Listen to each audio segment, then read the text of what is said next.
재설정을 못한 거예요. 아니, 예수님의 그 부르심이 다른 것들보다 더 귀한데 그것을 파악을 못하고 다른 것들을 더 귀하게 생각하는 것입니다.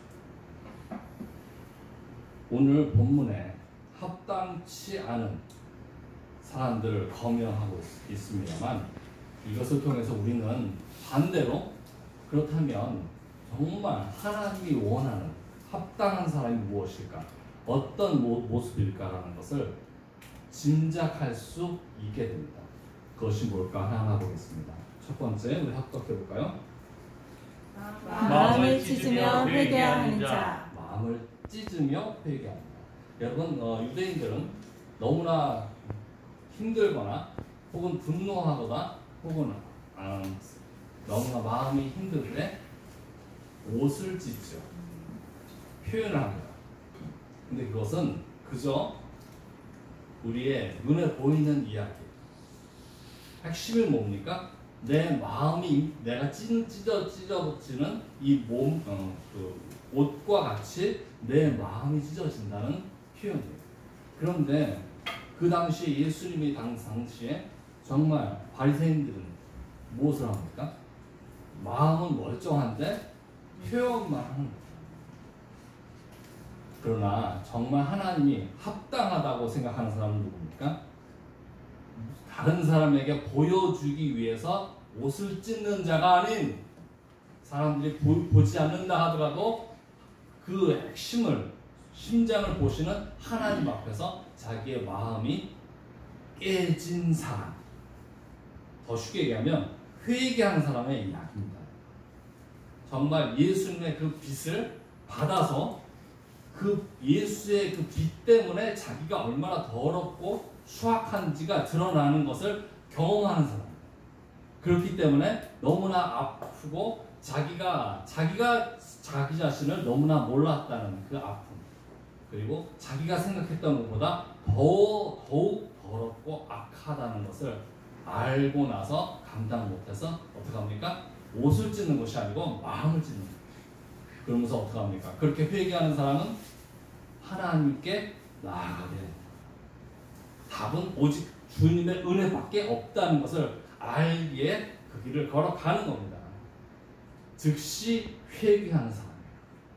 시편 51편 17절 합독해 보겠습니다. 하나님께서 원하시는 제물은 찢겨진 심령입니다.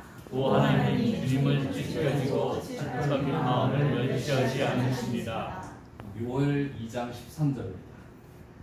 옷을 말고 마음을 찢어라. 너의 하나님께로 돌아오거라. 주님께서는 은혜롭고 자비로우시며 오래 참으시며 한결 같은 사랑을 베푸시고 불쌍히 여기는 마음이 많으셔서 뜻을 돌이켜 재앙을 거두시도 하신다. 여러분, 같은 맥락 아닙니까? 또한 로마서로 보면 같은 맥락인데 다른 표현으로 바울이 고백하죠. 뭡니까? 바로 그것이 마음의 할례. 마음의 딱딱한 그 껍질을 잘라내는 겁니다. 예리한 칼로. 이것이 바로 마음의 할례죠. 로마서 2장 29절이 그것을 말하지 않습니까? 바울의 그 마음이 무엇일까? 우리 함께 합독합니다. 오히려 속 사람으로 유대 사람이니가 유대 사람이며 율법의 소문을 따라서 받는 할례가 아니라 성령으로 마음에 받는 할례가 참 할례입니다. 이런 사람은 사람에서가 아니라 하나님에게서 칭찬을 받습니다. 아멘. 여러분, 마음을 찢고 회개하는데 상급이 있다는 거예요. 뭡니까? 하나님이 잘했다. 칭찬한다는 겁니다. 여러분, 하나님은 우리가 무엇인가를 하기 때문에 우리를 칭찬하고자 합니다. 마음을 찢는 자, 정말 하나님의 말씀 앞에서 불효하고 회개하는 자, 그런 사람을 하나님이 기뻐할 수밖에 없다. 사랑하는 여러분, 정말 우리가 마음을 찢고 살고 있습니다. 그리고 진정으로 회개합니다. 그렇게 하면서 하나님의 은혜와 그 하나님의 칭찬을 마음껏 받는 저와 여러분 되시기를 축원합니다. 아멘. 두 번째 합독합니다. 예수님의 올인하는 자. 올인이라는 단어 여러분 아시죠? 하면 대박 난다. 이거는 분명히 한다. 그래서 사람들이 혹하면서 뭐 합니까? 올인을 하죠. 올인합니다. 세상 살면서 사람들이 그런 걸 하는데, 여러분 우리가 눈에 보이는 것이 아니고 우리는 영이 무엇인지를 압니다. 영은 눈에 보이지 않습니다. 손으로 뻗어서 만질 수 없습니다. 그러나 그것이 진정한 생명입니다. 그것이 바로 예수님의 영이고, 이것을 아는 자는 다른 곳에 올인하지 않습니다. 순서를 바꿉니다. 여러분. 바로 예수님에게 올인하는 자. 더 가감 없는 표현으로 나오면 예수님의 미친 사람. 여러분, 우리가 솔직해야 될 부분이 있어요. 우리는 자기도 모르게 혹은 자기가 알든 모르든 미쳐 살아갑니다. 건강이 약한 사람들은요, 뭔가 몸에 좋다고 하면 미쳐갑니다. 좋다고 하면 모든 돈을 내면서까지 사서 먹어요. 여러분. 그런데 정말 그게 나쁜 게 아닙니다만, 정말 예수님께서 우리에게 주신 진짜 더욱 귀한 영원한 것이 있다면 모든 것을 걸 수 있지 않을까요? 여러분, 하나님에게 투자하면 절대 망하지 않아요. 이것을 아는 사람들은 바로 예수님의 올인하는 사람들이 되는 겁니다. 하지 말라고 해도 하게 되는 겁니다. 사도행전을 한번 볼까요? 똑똑해보겠습니다. 그러자 아그리파 왕이 바울에게 말하였다. 내가 찾은 만하던 하나님을 보께서 그리스도인 되게 하는구나. 바울이 대답하였다. 짧거나 길거나 간에 나는 임금뿐만 아니라 오늘 내 말을 듣고 있는 모든 사람이 이렇게 결대하는 것 외에는 꼭 나와 같이 되기를 하나님께 빕니다. 여러분, 이 배경 아시죠? 억울하게 고소를 당하니까 황제한테 상소하잖아요. 로마로 가기 전에 총독과 그리고 아그리파 왕 앞에서 신문을 받습니다. 그런데 너무나 당당하게 말을 하는 거예요. 그랬더니 두 사람이 반응을 합니다. 첫 번째, 총독은 뭐라고 얘기합니까? 너 미쳤구나, 너 미쳤구나.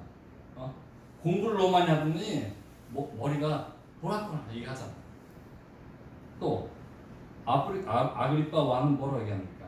당신이 바로 현란한 그 솜씨로 나를 유혹해가지고 예수님 믿게 하려고 하는 거 아니냐, 그런 얘기를 하죠. 그러니까 바울이 뭐라고 얘기합니까?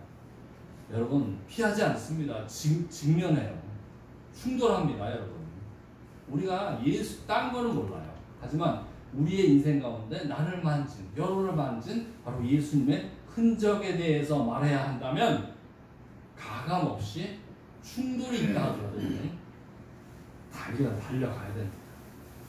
바로 바울이 그렇게 살았다는 거예요. 뭐라고 얘기합니까?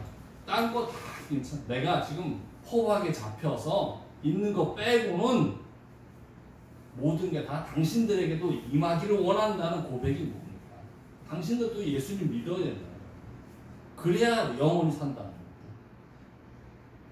예수가 어떤 분인지를, 그리스도임을 확실하게 아는 사람만이 확실하게 올인할 수 있고요. 그리고 확실하게 미칠 수 있는 거예요. 여러분, 미친 사람은요, 다른 사람들이 감당을 못해요. 죽음도 두려워하지 않는 미친 사람들은요, 사람들이 세상도 감당을 못하게 됩니다. 이런 사람들이 우리가 되길 원합니다. 디모데후서, 여기에 바울은 그 어린 목사인 디모데에게 편지를 씁니다. 한번 우리가 똑똑해보겠습니다. 그대는 그리스도 예수의 훌륭한 군사답게 고난을 함께 달게 받으십시오. 여러분, 우리 인생 가운데 우리가 고난을 경험하죠. 그런데 그것 때문에 많이 힘들어합니다. 그런데 오히려 이것을 감사하고 기뻐할 수 있는 이유가 뭘까요? 미친 거예요. 세상에 미친 게 아니고 바로 예수님의 사랑에 미친 거예요. 여러분, 우리가 그런 나눔 많이 했죠. 우리 통통하면서도 그런 얘기도 많이 하고 했지만 기억이 납니다. 바로 스데반 집사님이 순교할 때 그 모습이죠. 사도행전이 말합니다. 여러분, 이만한 돌덩어리가 날라오는 거예요. 머리가 깨집니다, 여러분. 피가 흥건해요. 그러면서 죽어요. 근데 사도행전이 뭐라고 얘기하죠? 그의 얼굴이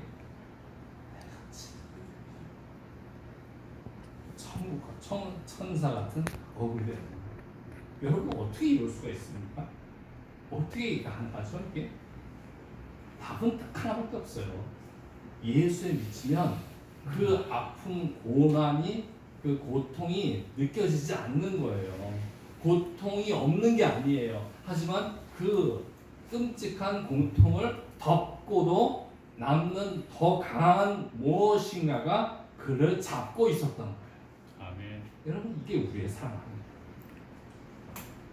계속 뉴스가 터집니다. 어제 그저께 교회 욕하면서 이 근처에서 또 확진자 나왔다고, 작은 교회에서 한 반 정도가 걸렸다고, 뉴스에서, 인터넷에서 댓글로, 그걸 보면서 마음이 너무 아팠어요. 주님, 어떻게 이럴 수 있습니까?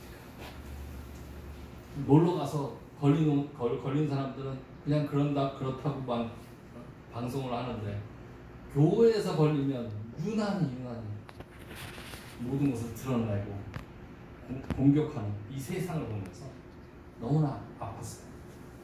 그러나 이 말씀을 준비하면서 도전이 옵니다. 그것을 이길 수 있는 방법이 있다. 그걸 우리가 지금 직면하는 것만을 보지 말라는 것. 그 위에 하나님께서 우리를 덮고 있는 그 마음이 무엇인지를 알 때 그것을 넉넉히 이길 수 있다고 도전이 왔습니다.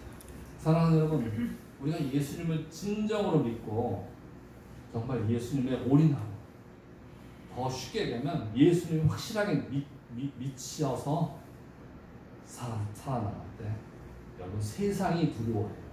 여러분, 세상이 우리를 두려워할 수 있어요.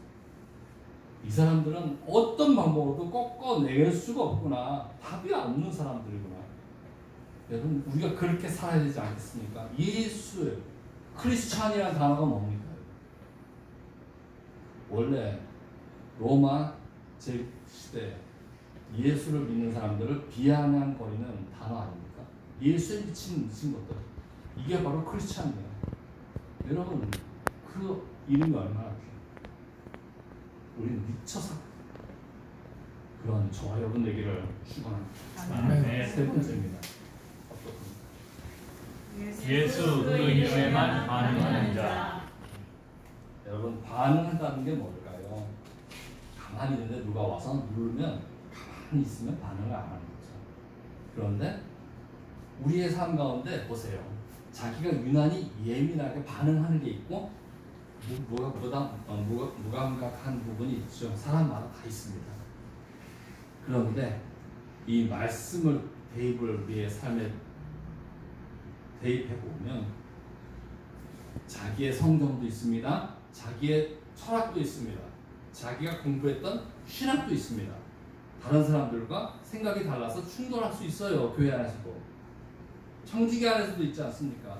그러나 그걸 인정하되 핵심은 뭡니까? 그런 가운데 예수라는 그 이름이 선포가 될 때, 예수님의 음성이 들릴 때, 말씀을 통해서 예수의 이름이 드러날 때 놀라 반응하는 자, 그런 사람을 예수님께서 원하는. 어떤 일이 일어납니까? 자기가 생각했던 것이, 철학이, 생각들이 바뀌는 거예요. 아니, 순서가 밀려가는 이야기입니다. 예수님께서 말씀하시면 자기의 모든 것을 내려놓을 수 있는 그런 사람들, 하나님의 말씀에 따라서 자기가 가지고 있던 것들까지도 내려놓고 바꾸고 심지어는 버릴 수 있는 사람들이 바로 합당한 자인 것입니다. 사도행전 10장 28절입니다. 합독해 보겠습니다. 그들에게 말하였다. 유대 사람으로서 이방인 사람과 사귀거나 가까이 하는 일이 불법이라는 것을 여러분도 아십니다. 그런데 하나님께서 나에게 사람을 속하게 하거나 부정하다거나 하지 말라고 지시하셨습니다. 여러분, 유대법이 있습니다. 베드로도 유대인입니다. 절대 어길 수 없는 관습과 같은 것입니다. 그런데 어떤 일이 일어납니까? 예수님께서 지시하니까 자기가 생각했던, 그리고 자기가 믿었던, 자기가 그렇게 살았던 그 룰을 내려놓는 거예요. 그럴 때 어떤 일이 일어납니까, 여러분? 이방인에게 드디어 복음이 들어가게 되는 거예요. 어마어마한 일이에요. 여러분, 만약에 그때 베드로가 순종하지 않았다, 자기의 철학, 자기의 생각, 자기가 믿었던 그 경험만을 고집하고 기도하는 가운데 주님의 음성에 무시했다면, 여러분 어떻게 됐을까요? 아무도 모르요. 로마서 14장 8절입니다. 주님을 위해 살고 죽어도 주님을 위해 죽습니다. 그러므로 우리는 살든지 죽든지 주님의 것입니다. 여러분, 이게 바울 고백. 바울요, 여러분 아주 좋은 사람 아닙니다. 성질 있는 사람. 하나님의 일을 하면서도 생각이 다르니까 충돌도 많이 합니다. 누구를 좀 용서하자고 데려가자고 하니까 절대 안 된다고 하다가 어떻게 됩니까? 그 귀한 관계가 깨지잖아요. 그러나 연약한 부분이죠. 여러분, 우리 안에 그게 다 있다는 거예요. 그러나 중요한 게 뭡니까? 그 가운데 주님의 음성, 주님의 지시하신 것에 순종할 수 있느냐 아니냐가 관건입니다. 여러분, 이게 우리에게 주님께서 주시는 도전입니다.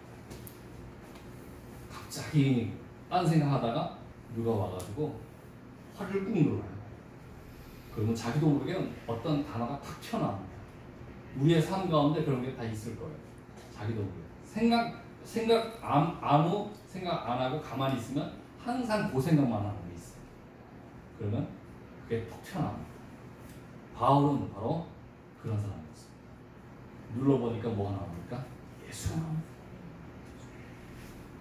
그 자기가 그렇게 증오하고 이단의 괴수라고 생각했던 그 예수가 바로 자기가 진짜 찾았던 메시아. 그럴 때 어떤 일이 자기의 사상, 그 모든 것들을 내려놓잖아요. 예수님께서 말씀하시면 자기의 모든 것을 내려놓을 수 있는 사람이 된 겁니다. 바울이 그런 사람이었어요. 그렇기 때문에 바로 예수님에게 합당한 자가 된 겁니다. 사용받은 거예요. 철학, 신학, 자기의 신조, 예수님보다 모두 낫습니다. 그것을 예수님께서 말씀하신 것이 다르다고 하면 순서대로 다른 것들을 내려놓을 수 있는 저와 여러분들에게 축원합니다. 아멘. 이제 말씀 정리합니다. 정말 주님의 음성을 우리가 다시 한번 들어보도록 합니다. 말씀 앞에서 우리의 마음을 찢으며 회개할 수 있는 사람, 또 세상에 올인하지 말고 바로 예수님에 올인하여 살아가는 그런 사람이 될 수 있을까? 그리고 마지막으로 예수 그 이름에만 반응하는, 그리고 자기의 모든 것들을 버리고라도 그 빈손에 예수님의 심장을 잡을 수 있는 그런 사람이 바로 예수님이 지금도 찾고 있는 사람이죠. 여러분, 우리가 코로나 때문에 난리 아닙니까? 이 땅이, 이 세상이 코로나 때문에 난리. 우리 주변에는 아픔이 있습니다. 그러나 또 새로운 시각으로 보면 어떤 것이 보입니까? 십자가가 많습니다. 그런데 그 십자가에 달려있는 사람은 없었습니다. 보이지 않았어요. 그 가운데 주님의 마음이 부어집니다. 진짜 말로가 아니에요. 십자가만 떨떨렁 세우는 게 아니고 그 십자가 거기에 달려 죽을 사람을 표현합니다. 예수님께서 뭐라고 얘기합니까? 자기의 십자가를 지고 예수님과 함께 걸어가는 자가 바로 합당한 자임을 우리가 항상 기억하면서 우리가 결단하고 입을 열어 우리가 함께 기도하기를 원합니다. 다시 헌신하고 합당한 자로 살아가게 됩니다. 우리가 회개하며 재헌신하십시다. 우리 함께 기도하겠습니다.